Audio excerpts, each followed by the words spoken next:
400 ملیار دینار لە عێراقەوە بۆ موچەی فەرمانبەران گەیشتە هەرێمی کوردستان. بەڵام حکوومەتی هەرێم لە بری دابەشکردنی موچە گوایە ئەو پارەی داوەتەوە بە 11 سەرمایەدار کە حکوومەت قەرزاریان بووە. پەرلەمانتارێکی عێراق دەڵێت عیبێکی گەورەیە بۆ حکوومەت پارە و قوتی خەڵک بداتەوە بە قەرزی سەرمایەداران و یاری بە ژیان و گوزەرانی موچەخۆران بکرێت. ئەو 400 ملیارە بە مەرج درراوە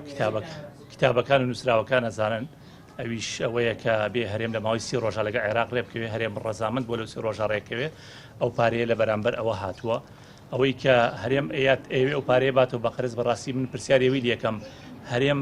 حکوومەتی هەرێم قەرزاری 1,256,000 فەرمانبەرە ئەو پارەیە باتەوە یان چێ قەرزی 11 سەرمایەدار باتەوە ڕاستی عیبێکی گەورەیە دەستبەی بۆ پارەیە کە بۆ موچە هاتووە بیدەی بە 11 کەس لە بری ئەوەی من داوا لە 11 کەسەکە شەکەم کە سەرمایەداریم کوردستان تەنازول بکەن بۆ ماوەیەک ڕاوەسن لەو قەرزیان کە لەسەر حکوومەت لیان وەرنەگرنەوە بە حکوومەت دەستکا بە دابشکردنی موچە ئەو پارەی موچەیە حکوومەت پێویستە لەسەری پارە پیا بکە و باقیەکەشی پیا بکە و بە تایبەتی کە ڕۆژانێکە بۆ داهاتێکی زۆر لە وڵاتە بۆ ئەو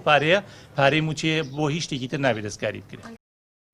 دەوترێت ڕاستە عێراق لە بیانوو دەگەڕا بۆ نەناردنی بودجە و موچەی فەرمانبەرانی هەرێم و ئەم بیانوەش حکوومەتی هەرێم داوێتی بەدەستی بەغداوە. هەرێم پابەندی ڕێکەوتن نەبوو لەگەڵ بەغدا و تا ئێستا ژێک لتری نەوتی لە ڕێگەی سۆمەوە نەناردووە لە کاتێکدا دەبوو ڕۆژانە 250,000 بەرمیل نەوت ڕادەستی عێراق بکرێت. ئێستا هەرێم هیچ ڕێگە چارەیەکی لەبەردەمدا نەماوە جگە لە ڕێکەوتن لەگەڵ بەغدا. حکوومەتی هەرێمی کوردستان هیچ خیارێکی لە بەردەمانەماوە تەنها ڕێکەوتن لەگەڵ بەغدایانە بێ و ئێمە لە کاتی خۆیان زۆر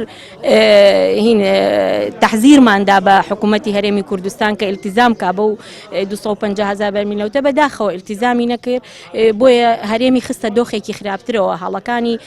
هەرێمە کە وای کردو بکەوێتە دۆخی خراپترەوە بەڵام ئەمە معنای ئەوە نییە بەغداش مەلائیکەت و یعنی هیچ خەرقێکی دەستوریان نەکردووە بەڵام لە ئێستا من پێم وایە هیچ خیارێکی تری لە بەردەمانی و ڕێکەوتن دەکرێت لە نێوان هەرێم و بەغدایە بەڵام ڕێکەوتنەکە وەک چۆن ئەڵێ عەقدێکی ئیزعانە یعنی تەسلیمبوونی هەرێمی کوردستانە بە شروطەکانی بەغدا.